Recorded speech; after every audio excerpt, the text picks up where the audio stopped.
For the past 6 months, the local 4 defenders have been exposing mistakes at the Wayne County Morgue in hopes of bringing change, holding people accountable, as well as getting answers for families. It has been a long road. Tonight, a mistake unlike any other we have reported. A body was buried, identified as a woman, but was really a man.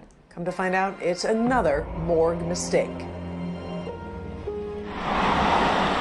Something happened at Knollwood Memorial Park in Canton back in 2013 no one really wants to talk about. The digging up of a body. Case 11-851. So why did authorities feel an exhumation was needed? Well, I need to take you back to 2 years earlier to 2011 to the 16,000 block of Hazleton Street in Detroit on the city's west side. A tip to Crime Stoppers led police to this lot. There was a house here before. Inside that home was a decomposing body. Documents obtained by the local 4 defenders show originally the Wayne County Medical Examiner's Office thought the body was that of a female, but stated identification was very difficult. We would later uncover the ME's office did not do the proper testing of the remains. The defenders also learned that body was then buried at Knollwood Memorial Park as unclaimed under the name of Karen Bennett. We discovered a woman named Karen Bennett lived at the house on Hazleton. So here's a twist in the case. A few years later, a family was looking for their missing brother. They came here to the Hazleton neighborhood looking for him. Neighbors said, yeah, we remember Stephen Wetter. He used to live right over there, in that lot where our house once stood. Then they told the family they hadn't seen Stephen in years. And then they remembered. There was a body that was pulled out of that house. Michigan State Police Detective Sergeant Sarah Krebs started investigating. First, she found Karen Bennett. According to her notes, she's apparently alive and well, living in Florida. So, if Karen Bennett is alive, who is in that grave? The county was forced to exhume the body at taxpayers' expense, but officials kept that mistake quiet. I got the tip and worked for months obtaining and going through records, like this 2013 email from the morgue chief investigator, Albert Samuels. He wrote, "This is bad news. This body has been buried, and as a woman." We found a flurry of emails that went back and forth.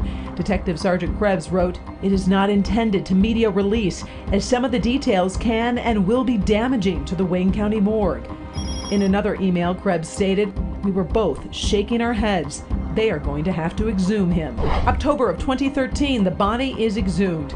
After the Wayne County Medical Examiner does the proper testing, documents show the body they buried, case 11-851, was a man, not a woman. And with further testing, they found it was Stephen Wetter, a man who had been missing for years. The medical examiner, Dr. Carl Schmidt, is keeping hush-hush on the case. He won't talk to us. I've got to ask you, how do you feel that Dr. Carl Schmidt is leading this morgue? Well, I would say that you're right, that the buck stops at the top, and with there that he is running that, he's very well respected. I do think where the concerns are lying, I think on the administrative operations side.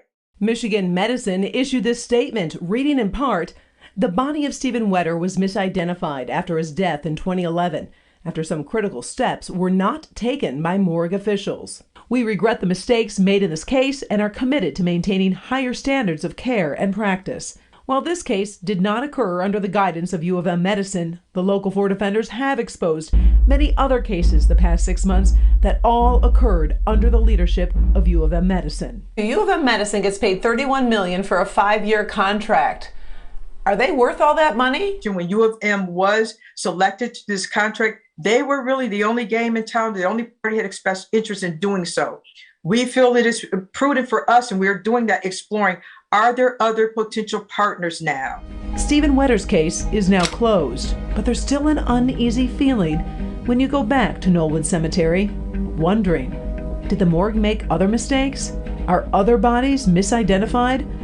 Will more exhumations be needed?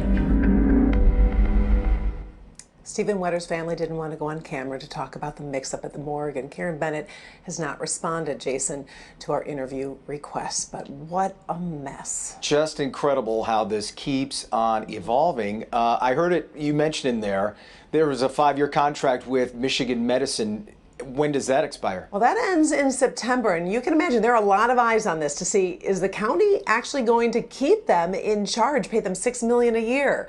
By the way, I did find out also an audit of the morgue is going on right now. I'm following that very closely, and I'll let you know what we find out. Of course, we want to see what happens next here for sure. Karen, wow.